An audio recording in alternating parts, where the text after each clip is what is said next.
Shalom Alaikum Bapak Ibu, Saudara-saudari yang dikasihi dan mengasihi Tuhan Yesus Kristus. Kita bersuka cita karena bisa berjumpa kembali di dalam pembelajaran firman Tuhan. Sebelumnya kita berdoa. Bapa, di dalam nama Tuhan Yesus, kami bersyukur untuk saat ini di mana Engkau memberi kesempatan kepada kami untuk belajar firman-Mu. Kiranya Roh Kudus bekerja di dalam diri kami masing-masing, membimbing, memberitahu, memberi hikmat kepada kami, sehingga kami bisa memahami kebenaran firman Tuhan ini. Terima kasih Bapa, di dalam nama Tuhan Yesus kami berdoa. Amin. Bapak Ibu Saudara-saudari yang dikasihi dalam Tuhan, hari ini kita akan belajar satu ayat firman Tuhan. Kisah Para Rasul pasal 4 ayat 31. Kisah Para Rasul pasal 4 ayat 31. Demikian firman Tuhan, saya bacakan. Dan ketika mereka sedang berdoa, goyanglah tempat mereka berkumpul itu, dan mereka semua penuh dengan Roh Kudus. Lalu mereka memberitakan firman Allah dengan berani. Firman Tuhan ini akan kita pelajari dalam atau di bawah judul atau tema The Domino Effect of Praying. The Domino Effect of Praying atau efek domino dari berdoa. Apa itu efek domino? Kalau Bapak Ibu melihat penjelasannya, maka kita bisa mengerti contohnya demikian. Jadi kartu-kartu domino itu disusun berdiri begitu ya, panjang sampai panjang begitu. Lalu yang depan itu dijatuhkan. Lalu kemudian yang kedua, ketiga, seterusnya itu akan jatuh. Ya, itu namanya efek domino. Atau bisa juga kartu itu diganti dengan benda yang lain, ya, benda yang lain yang disusun sedemikian rupa panjang, lalu dijatuhkan bagian depan, lalu kemudian yang lain ikut jatuh. Intinya apa? Intinya ada gerakan yang satu mempengaruhi yang lain untuk bergerak dan seterusnya. Jadi ada satu benda yang digerakkan, maka gerakan itu akan berpengaruh kepada yang lain, sehingga yang lain pun ikut bergerak. Karena yang contohnya adalah satu kartu depan itu jatuh, maka yang lain juga jatuh. Itu namanya domino effect atau efek domino.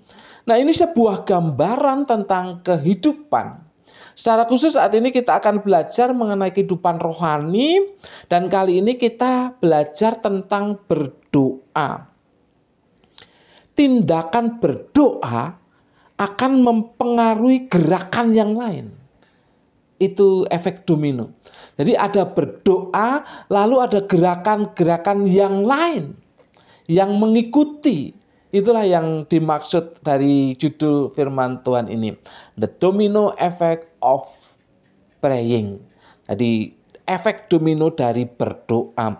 Nah, Bapak Ibu Saudara-saudari yang dikasihi dalam Tuhan, di dalam bagian firman Tuhan ini, Kisah Para Rasul pasal 4 ayat yang ke-31, kita akan melihat 3 gerakan itu yang diawali tentu dengan berdoa. 3 gerakan itu yang disebut dengan domino effect, yang diawali dengan berdoa. Yang pertama tentu kita akan belajar masalah berdoa. Dikatakan di ayat itu, dan ketika mereka sedang berdoa. Ketika mereka sedang berdoa. Nah, katanya memang sedang ya, tetapi di dalam bentuk aslinya itu adalah aorist partisip. Ini adalah suatu tindakan yang mendahului tindakan atau kejadian lain. Itu aorist partisip. Jadi suatu tindakan yang mendahului tindakan atau kejadian yang lain, yaitu khususnya di kata kerja pokoknya. Nah, kata berdoa di dalam bahasa Yunani itu deetenton, itu dari kata deome. Ini menarik. Ini menarik. Ini kalau di dalam pelajaran bahasa Yunani ini namanya berdiatesis medial. Medial. Apa artinya? Ini menjelaskan sebuah tindakan di mana subjek pelaku itu berpartisipasi aktif. Berpartisipasi aktif sedemikian rupa. Bahkan dia bertindak itu untuk dirinya sendiri. Jadi dia melakukan sesuatu yang sangat aktif, itu luar biasa. Jadi kata ini, diatesis medial ini, subjek berpartisipasi aktif dalam tindakan itu. Jadi bukan merupakan sebuah dorongan dari luar, tetapi dari dalam dirinya sendiri yang mengeluarkan suatu tindakan yang sangat aktif, yang berpengaruh untuk dirinya sendiri. Ini luar biasa. Ini namanya berdoa. Penekanannya di sini adalah sebegitu pentingnya berdoa bagi dirinya. Kata ini menunjukkan betapa pentingnya berdoa bagi si subjek itu, bagi si pelaku ini. Jadi kalau dikatakan di ayat ini berarti jemaat itu berdoa bukan karena diperintah, walau ada perintah untuk berdoa. Sekali lagi, jemaat berdoa bukan karena diperintah, walau ada perintah untuk berdoa. Juga jemaat berdoa bukan karena ikut-ikutan, walaupun pengaruh untuk ikut-ikutan itu ada. Yang lain berdoa mungkin dia ikut-ikutan, tapi di sini menunjukkan bahwa jemaat berdoa bukan karena ikut-ikutan, walau ada pengaruh untuk ikut-ikutan. Kemudian jemaat berdoa bukan karena rutinitas, walaupun perintah dari berdoa itu senantiasa. Ini menarik. Itu yang menunjukkan bahwa sebegitu pentingnya berdoa bagi jemaat. Jemaat berdoa karena dorongan dari dalam dirinya berapi-api. Nah, doa dari orang-orang yang semacam inilah yang kemudian menimbulkan efek domino. Jadi berdoa yang sungguh-sungguh, berdoa bukan karena diperintah, berdoa bukan karena rutinitas, bukan karena ikut-ikutan, tapi berdoa yang sungguh-sungguh dari dorongan di dalam dirinya. Inilah orang-orang yang berdoa semacam inilah yang akan menimbulkan efek-efek selanjutnya. Bapak Ibu, kalau setiap pulang kerja itu di rumah pasti sudah disediakan oleh istri ya makanan gitu ya, untuk makan malam. Kalau dari luar atau dari tempat kerja di jalan rasanya ingin sekali makan, maka ya habislah itu makanan. Seberapapun yang disediakan habislah itu. Kadang-kadang perlu nambah lagi gitu ya. Tapi kalau sudah capek, sudah apa begitu ya rasanya makan, sudah malas, maka ya sebisanya makan begitu. Nah, ini sebagai contoh. Kalau ada dorongan di dalam diri seseorang untuk melakukan sesuatu, maka apa yang dikerjakan itu luar biasa dampaknya. Demikian juga ketika jemaat memiliki dorongan yang kuat di dalam dirinya untuk berdoa, maka doa itu akan menimbulkan efek. Jadi efek domino itu terjadi ketika doa itu disampaikan dengan kesungguhan hati. Ketika orang percaya atau jemaat Tuhan itu berdoa dengan luar biasa. Karena memang ada berapi-api, kesungguhan yang luar biasa di dalam dirinya untuk berdoa. Nah, inilah doa yang semacam inilah yang sekali lagi menimbulkan efek. Kita lihat efeknya. Mari kita lihat bagian yang kedua. Tadi yang pertama berdoa, kemudian efeknya apa? Lihat di situ dikatakan adalah penuh dengan Roh Kudus. Ini ditandai, ayat ini berbicara gini, goyanglah tempat mereka berkumpul itu. Tandanya itu ada tempat yang bergoyang. Nah, kata bergoyang ini bentuknya pasif, jadi digoyang. Jadi tempat itu digerakkan sedemikian rupa, ke sana kemari. Itu berarti ada penyebabnya. Nah, kalau Bapak Ibu perhatikan ayat-ayat yang sebelumnya, misalkan di pasal 2 ayat yang kedua, maka di sana turun angin keras. Seperti gerakan yang luar biasa tempat itu karena ada angin keras. Gerakannya itu seperti gempa begitu. Ini adalah tanda dari kehadiran Roh Kudus pada saat itu. Tanda daripada kehadiran Roh Kudus. Nah, oleh sebab itu dikatakan selanjutnya adalah mereka penuh dengan Roh Kudus. Mereka penuh dengan Roh Kudus. Perhatikan, kejadian berdoa tadi itu mendahului peristiwa ini. Mendahului kepenuhan Roh Kudus ini. Jadi mereka berdoa dengan luar biasa, lalu peristiwa kedua adalah penuh dengan Roh Kudus. Kata penuh ini tentu saja berbentuk pasif, yaitu dipenuhi oleh Roh Kudus. Artinya bahwa inisiatif itu terjadi pada Roh Kudus yang ingin memenuhi orang-orang yang berdoa. Tapi perhatikan di sini, inisiatif Roh Kudus memenuhi seseorang itu karena orang itu ada kesungguhan hati di dalam berdoa. Karena ada kesungguhan hati dalam berdoa, maka Roh Kudus ada inisiatif untuk memenuhi mereka. Ini hal yang luar biasa, penuh dengan Roh Kudus. Penuh dengan Roh Kudus ini peristiwa yang harus terus-menerus terjadi. Bapak Ibu bisa perhatikan pasal 2 ayat 4 di sana juga dijelaskan penuh dengan Roh Kudus. Pasal 4 ayat 8 dijelaskan juga penuh dengan Roh Kudus. Pasal 4 ayat 31 ini penuh dengan Roh Kudus. Kemudian nanti di pasal 7 ayat 55 penuh dengan Roh Kudus dan seterusnya. Artinya bahwa penuh dengan Roh Kudus itu harus terjadi terus-menerus, setiap saat. Artinya bahwa kepenuhan Roh Kudus itu adalah sebuah kebutuhan dan keharusan. Nah, menariknya bahwa itu bisa terjadi ketika ada orang yang berdoa dengan sungguh-sungguh. Nah, ini efek sampingnya, efeknya begitu. Efeknya. Jadi kalau orang berdoa dengan sungguh-sungguh, efek selanjutnya, tindakan selanjutnya, gerakan selanjutnya adalah penuh dengan Roh Kudus. Artinya bahwa kepenuhan Roh Kudus itu tidak mungkin terjadi pada orang-orang yang tidak pernah berdoa. Apalagi cuma berdoa ya sekedarnya aja, itu tidak pernah akan terjadi kepenuhan daripada Roh Kudus. Bapak Ibu kalau ditanya, Bapak Ibu membutuhkan makan enggak? Nah, pasti kan jawabnya butuh. Membutuhkan minum enggak? Pasti jawabnya butuh. Kapan? Ya setiap saat. Setiap saat kita butuh makan, kita butuh minum. Itu senantiasa. Demikian juga dengan kepenuhan Roh Kudus juga merupakan sebuah kebutuhan. Bahkan boleh dikatakan sebuah keharusan.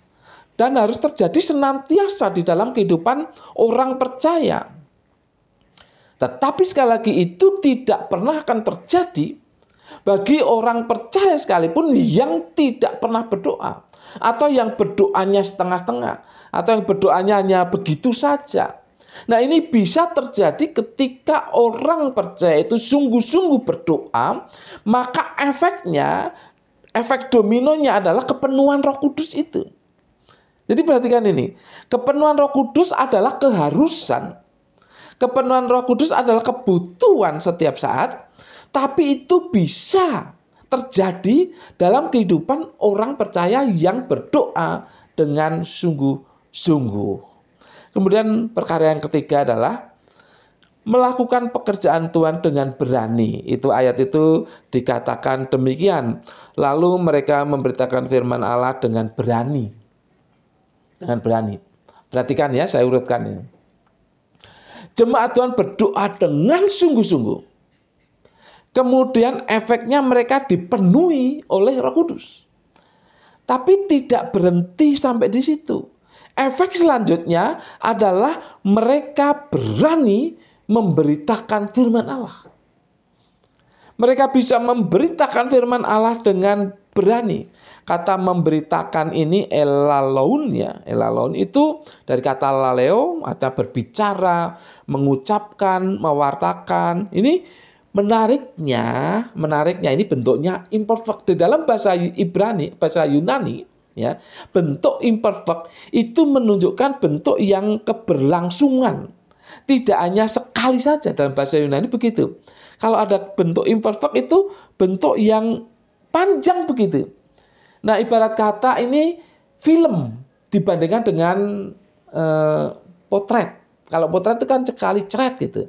Tapi kalau film itu kan panjang. Nah, bentuk memberitakan ini, menarik ini. Bentuk memberitakan ini adalah semacam film, jadi panjang.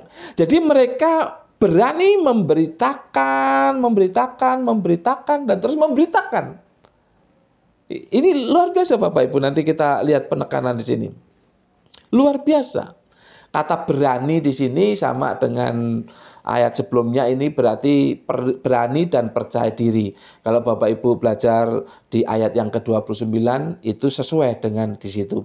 Yang disampaikan adalah firman Allah, pemberitaan kabar baik. Nah, luar biasa di sini. Ini yang ditekankan di sini. Jadi bagaimana orang bisa bersaksi dengan berani? Bagaimana orang bisa menunjukkan bahwa dia adalah orang percaya dengan berani kalau dia tidak dipenuhi Roh Kudus? Nah, kemudian kalau dia tidak dipenuhi Roh Kudus, dia juga tentu tidak akan berani melakukan pekerjaan Tuhan. Nah, bagaimana orang bisa dipenuhi dengan Roh Kudus kalau tidak berdoa? Nah, inilah sambung menyambung dari ketiga hal ini. Nah, Bapak Ibu suka film anak-anak itu Doraemon itu ya. Ada yang namanya Nobita. Wah, Nobita itu penakut juga. Ya, orangnya seperti itulah Nobita. Tapi dia menjadi berani, menjadi percaya diri kalau mempunyai alatnya Doraemon. Jadi kalau Doraemon ngasih dia alat, wah dia berani begitu ya. Di hadapannya ada giant, enggak peduli. Soneo enggak peduli begitu. Dia berani karena ada alat yang demikian. Nah, Bapak Ibu saudara-saudari yang dikasihi dalam Tuhan, yang membuat orang percaya berani melakukan pekerjaan Allah dengan sungguh-sungguh, memberitakan kabar kebenaran, memberitakan kabar keselamatan, memberitakan kabar baik, menjadi saksi bagi banyak orang, itu karena di dalam dirinya itu ada Roh Kudus yang berkuasa, yang memenuhi dia, yang membimbing dia, yang melindungi dia, yang menyertai dia, yang membuat dia berani. Itu karena ada Roh Kudus.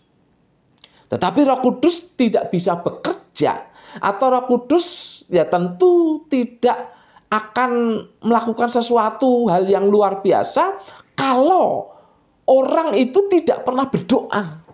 Nah, ini efeknya demikian. Efeknya seperti itu. Nah, Bapak Ibu saudara-saudari yang dikasihi dalam Tuhan, mari kita sejenak melihat kisah Yusuf.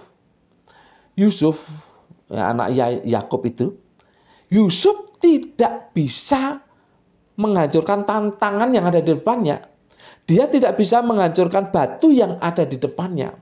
Artinya masalah-masalah yang terjadi di depannya itu dia harus hadapi gitu istilahnya. Dia mulai dibenci saudara-saudaranya, dimasukkan sumur kosong di padang gurun, lalu kemudian diangkat, lalu dijual di Mesir, lalu di Mesir diperlakukan yang macam-macam. Itu dia tidak bisa melawan itu. Itu kenyataan yang harus dia hadapi. Yusuf tidak bisa mengubah tantangan itu, tetapi Yusuf berserah kepada Tuhan. Baca ayat firman Tuhan Kejadian dari 37 sampai seterusnya. Yusuf berserah kepada Tuhan dan menariknya Tuhan menyertai dia.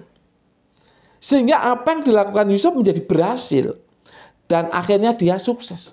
Perhatikan proses itu. Proses itu. Yusuf tidak bisa mengubah tantangan yang ada di depannya, tetapi dia berserah kepada Tuhan.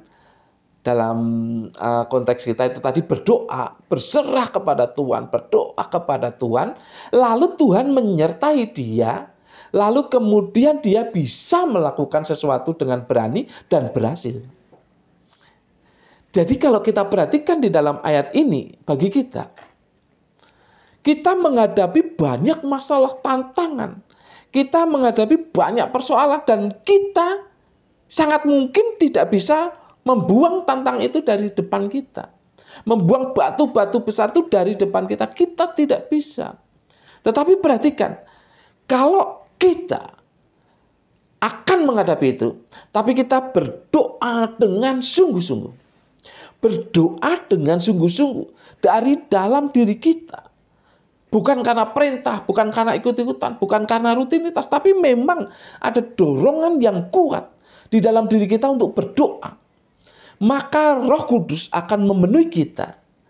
Kekuatan Tuhan akan memenuhi kita seperti Yusuf yang disertai oleh Tuhan. Roh Kudus akan memenuhi kita, yang membuat kita berani, yang membuat kita kuat, yang membuat kita siap untuk melakukan pekerjaan-pekerjaan Tuhan, untuk mengatasi masalah-masalah yang ada, untuk mengalahkan penghalang-penghalang yang ada. Itu kalau kita dipenuhi oleh Roh Kudus. Jadi inilah yang dinamakan efek domino. Jadi orang yang berdoa dengan sungguh-sungguh, dia akan dipenuhi oleh Roh Kudus dan dia akan bisa berani melakukan pekerjaan Tuhan. Bapak, Ibu, saudara-saudari yang dikasihi dalam Tuhan, tantangan kehidupan kita tentu juga banyak. Selain pelayanan dan pekerjaan Tuhan yang harus kita lakukan, ada banyak tantangan kehidupan. Tetapi kita tidak akan pernah berani menghadapi itu, tidak siap menghadapi semuanya itu, kalau kita tidak pernah dipenuhi Roh Kudus. Kita tidak pernah dipenuhi Roh Kudus kalau kita tidak pernah berdoa. Oleh sebab itu, mari kita wujudkan the domino effect of praying ini dalam kehidupan kita. Efek domino dari berdoa itu dalam kehidupan kita. Mari kita berdoa dengan sungguh-sungguh. Ambil waktu dalam kehidupan kita secara khusus untuk berdoa. Ambil waktu dengan sungguh-sungguh. Bukan ikut-ikutan. Tapi dengan sungguh-sungguh. Maka Roh Kudus akan memenuhi Anda dan saya. Dan kemudian kita berani menghadapi setiap persoalan yang ada untuk melawannya, untuk mengalahkannya, dan kita akan menjadi sukses. Kita bisa diberkati secara rohani dan memberkati orang lain secara rohani. Kita sangat mungkin juga diberkati secara jasmani dan bisa memberkati orang lain. Oleh karena itu, berdoalah dengan sungguh-sungguh supaya Anda dan saya dipenuhi Roh Kudus dan Anda dan saya bisa melakukan pekerjaan Tuhan dengan baik, sukses, dan menjadi saksi bagi banyak orang. Amin. Mari kita berdoa. Bapa, dalam nama Tuhan Yesus, terima kasih untuk firman Tuhan yang sudah kami pelajari. Kami memohon Roh Kudus menolong kami untuk melakukan dalam kehidupan kami sehari-hari. Sehingga kami bisa berdampak dalam kehidupan ini. Sukses melakukan apa yang kami kerjakan.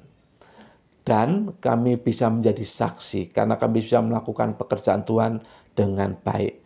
Oleh karena kami dipenuhi Roh Kudus dan karena itu terjadi oleh karena kami berdoa dengan sungguh-sungguh. Ya Roh Kudus, mampukan kami untuk melakukan firman Tuhan ini.